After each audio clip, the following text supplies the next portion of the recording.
বাজি ধরে বলছি, নিরামিষ দিনে কুমড়ো পাতার এইরকম রেসিপি থাকলে আর কিছু লাগে না, কিন্তু সাথে ডাল আছে, ঢেঁড়স ভাজি আছে, আর বড়াও আছে।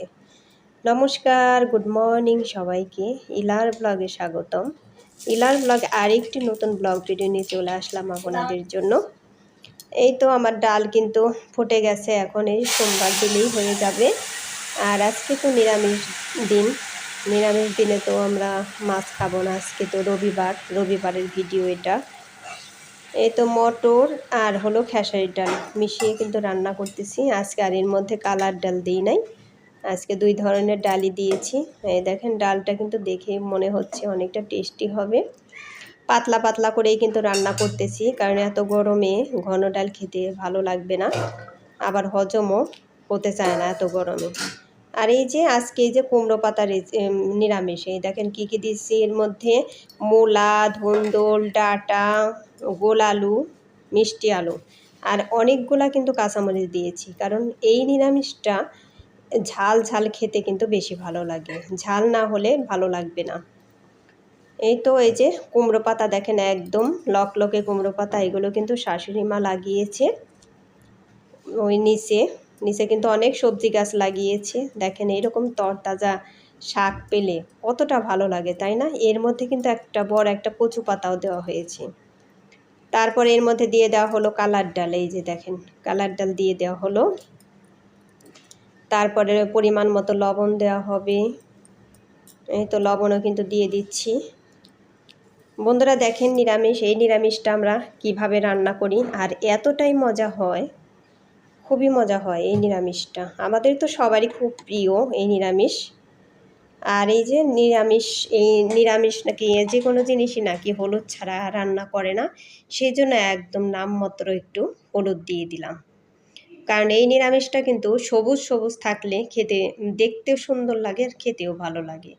এর মধ্যে কালারফুল হলে কিন্তু ভালো লাগবে না, মানে হলুদ কালার। এই তো পরিমাণ মতো কিন্তু আমি জল দিয়ে দিচ্ছি, একটু বেশি জল দিতে হবে, তার কারণ সব কিছু নরম করতে হবে, আর পাতাগুলো যাতে একদম গলে যায় সেরকমভাবেই কিন্তু জল দিতে হবে। এই তো একদম পরিমাণ মতো কিন্তু জল দিয়ে দিলাম। তারপর এখন আমি ঢাকনা দিয়ে ঢেকে দেব। আর বন্ধুরা, আগে শুনতাম যে এই নিরামিষে নাকি লোহার খুন্তি, মানে ছোঁয়ানো যায় না, নাড়ানো যায় না লোহার খুন্তি দিয়ে, তা না হলে কিন্তু এইগুলো নরম হতে চায় না, এই কথাই শুনতাম। সেই জন্য আমরাও কিন্তু লোহার খুন্তি দিয়ে এই নিরামিষটা নাড়াচাড়া করি না, ওই কাঠের জিনিস দিয়ে নাড়াচাড়া করি। এই তো একবার দেখতেছি উঠাইয়ে যে নরম হয়েছে কিনা, তা দেখলাম যে আর একটু জাল হলে ভালো হবে, কারণ ঘোটা দিলে যাতে একদমই গলে যায় সেরকমভাবেই কিন্তু এটা রান্না করতে হবে, তা না হলে খেতে বেশি ভালো লাগবে না। এই তো দেখেন এখন একদম নরম হয়ে গেছে, এখন ঢাকনাটা উঠিয়ে দিলাম। একদমই গলে গিয়েছে। এখন কিন্তু আমার কাঠি দিয়ে ভালো করে ঘোটা দিয়ে নিতে হবে, যাতে একদমই গলে যায়। আর বন্ধুরা, এই সাইডে বাচ্চাগুলো আমরা চিৎকার করে খেলাধুলা করছে, ওই চিৎকার এসে উঠতে পারে ভয়েছে, সবাই একটু ম্যানেজ করে নেবেন। এই তো দেখেন আমার নিরামিষ কিন্তু গলেই গিয়েছে বন্ধুরা, এই দেখেন একদম গলে গিয়েছে। তারপর নিরামিষটা কিন্তু ভালো করে সোমবারটা দিতে হবে, কারণ রান্না এটা হয়েই গিয়েছে, এখন সোমবার দিলেই কিন্তু হয়ে যাবে। আর সোমবারটাও কিন্তু মেন এই নিরামিষে, ভালোভাবে সোমবারটা না হলেও কিন্তু খেতে মজা লাগবে না। যাই হোক বন্ধুরা, পুরো ভিডিওটাই দেখতে থাকেন যে কিভাবে এই নিরামিষটা সোমবার দিই, আমি কি কি দিয়ে দিই তাই দেখতে থাকেন। এই তো দেখেন, এই যে এইভাবে কিন্তু ভালো করে নাড়াচাড়া করে আমি ঘোটা দিয়ে দিচ্ছি। দেখেন সাবধানে কিন্তু দিতে হবে, যাতে ছিটটে শরীরে না আসে এই নিরামিষের ঝোল, কারণ শরীরে আসলে গরম লাগবে, পুড়ে যাবে, তাই না? সেই জন্য একটু সাবধানেই দিতে হবে। বন্ধুরা, মাছের দিনেও যদি এই রকম নিরামিষ রান্না করা হয়, মাছ বাদ দিয়ে কিন্তু এই নিরামিষই খেতে চাবে, এতটাই মজা হয়। আর সাথে যদি লেবু থাকে, লেবু ছাড়া কিন্তু তেমন বেশি ভালো লাগে না, আমাদের তো লেবু ছাড়া তেমন বেশি ভালো লাগে না, আমরা লেবু দিয়েই খাই। ছেনটাও কিন্তু খুব ভালো আসে লেবু দিয়ে। এই তো এখন একটা তেজপাতা আর 2টা শুকনা মরিচ সোমবারে দিয়ে দিলাম। তারপরে তো কালো জিরে সোমবার দিতে হবে, কারণ শাকের জিনিসে তো কালো জিরে না সোমবার দিলে ভালো লাগে না, তাই না? দারুণ ঘ্রাণ আসে এই কালো জিরে সোমবারে। এই তো কালো জিরে দিয়ে দিলাম। এখন আবারও কিন্তু কালার ডাল দিয়ে দিলাম। এখন এই যে কালার ডালগুলো কিন্তু একটু লাল লাল করে ভেজে নিতে হবে। বন্ধুরা, এই ধরনের নিরামিষ কে কে খান বা কিভাবে খান আপনারা, তাও কিন্তু আমাকে জানাবেন। কে কীভাবে খান, আমরা তো এরকমভাবে খাই। তারপরে মনে করেন এই লাউয়ের ডগা দিয়ে মাছের তরকারি খেতেও কিন্তু খুব ভালো লাগে। আর এইগুলো তো খুবই উপকারী খাবার। এই তো লাল লাল করে ভেজেই কিন্তু আমি এই যে নিরামিষ সোমবারটা দিয়ে দিচ্ছি। বন্ধুরা, এত সুন্দর ঘ্রাণ বের হচ্ছে, মনে হচ্ছে এই সোমবারের সময় খেয়ে নেই, এরকমই কিন্তু মনে হয়েছিল। খুবই ভালো লাগছিল। আর আমাদের খাবারের সময় কিন্তু এই ডাল বাদ দিয়ে এইগুলোই আমরা খেয়েছি আজকে। সবারই কিন্তু ওই যে মানে একবার খেয়ে বারবারই নেওয়া হয়েছে। খেতে খুবই ভালো হয়েছিল, মানে ঝালে লবণে সব কিছু কিন্তু একদম পারফেক্টভাবে হয়েছিল। দেখেন, দেখেই বোঝা যাচ্ছে কত সুন্দর হয়েছে নিরামিষ, আর খেতেও দারুণ অসাধারণ, একদম ওয়াও বলতে পারেন। বন্ধুরা, যারা খান নাই তারা একবার হলেও এইভাবে রান্না করে খেয়ে দেখবেন যে এতটাই টেস্টি এই নিরামিষটা, কি আর বলবো, না খেলে বুঝতেই পারবেন না যে কতটা টেস্টি হতে পারে। যাই হোক, নিরামিষটা কিন্তু হয়েই গিয়েছে। এখন আমি কিন্তু থালায় ঢেলে নিব। খেতে এতটাই ভালো লাগছিল, বলতে পারেন যে এই নিরামিষের জন্যই মানে কিছুটা ভাত আমরা খেয়েছি। এত গরমে কোনো কিছু দিয়ে খেতে ভালো লাগে না। ওই এক খণ্ড লেবু দিয়ে কিন্তু এইগুলো দিয়েই খেয়েছি বেশিরভাগ ভাত।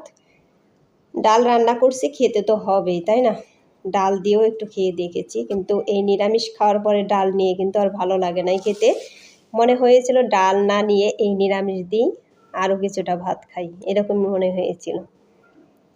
এই তো দেখেন, নিরামিষটা খুবই মজা হয়েছে। যাই হোক, তারপরে কিন্তু এই যে পুঁই শাকের বড়া ভাজি করব।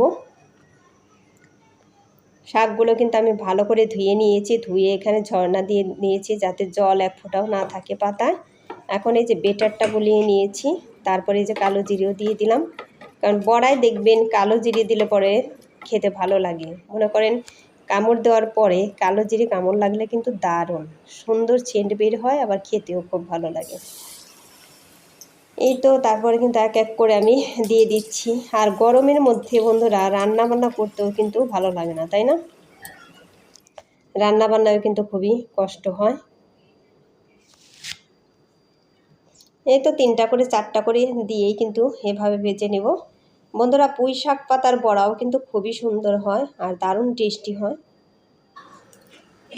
আমি এর মধ্যে আটা দিয়েছি, আর আমাদের বাড়ি ভাঙানো বেসন বানানো আর কি, ওগুলো দিয়েছি।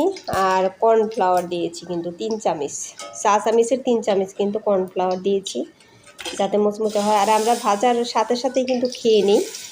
ওই আমরা বড়া ভাজা কিন্তু দেরি করি না বড়া ভাজার পরে, কারণ কেউ মুচমুচে ছাড়া কিন্তু খেতে চায় না। এই তো আমার কিন্তু পুঁই শাক পাতার বড়া হয়ে গেল। এখন এই যে মা আবার কতটি এনেছিল, বক ফুল এনেছিল, এগুলোও কিন্তু আমাদের গাছের। পুঁই শাকগুলোও কিন্তু আমাদের সবজি বাগানের, সব কিছুই কিন্তু আমাদের নিজেদেরই। শাশুড়ি মা পরিশ্রম করে বলেই কিন্তু আমরা এই তরতাজা এগুলো খেতে পারি। এমনিতে তো কিনে আনে, তারপরে মনে করেন নিজের সবজি বাগানের মজাই আলাদা, তাই না? নিজেদের সবজি বাগানের খেতে দারুণ লাগে। আর শাশুড়ি মাও এতটাই আনন্দের সহিত আনে যে এইগুলো দিয়ে আজকে বড়া ভাজা খাওয়া যাবে, এইগুলো দিয়ে নিরামিষ খাওয়া যাবে, এরকম কিন্তু করে আনার পরে। মানে নিজে লাগিয়েছে, আনার সময় কতটা আনন্দ পায়, তাই না? নিজের হাতের লাগানো গাছ থেকে এইসব জিনিস। এই তো সব কিছুই কিন্তু দারুণ হয়েছে, বড়াগুলো খুবই টেস্টি হয়েছিল। আর নিরামিষের কথা তো বললামই। যাই হোক বন্ধুরা, সবাই ভালো থাকবেন, সুস্থ থাকবেন এই কামনা করে ভিডিওটি শেষ করছি। সবাই লাইক কমেন্ট শেয়ার করে দেবেন। Tata, bye bye.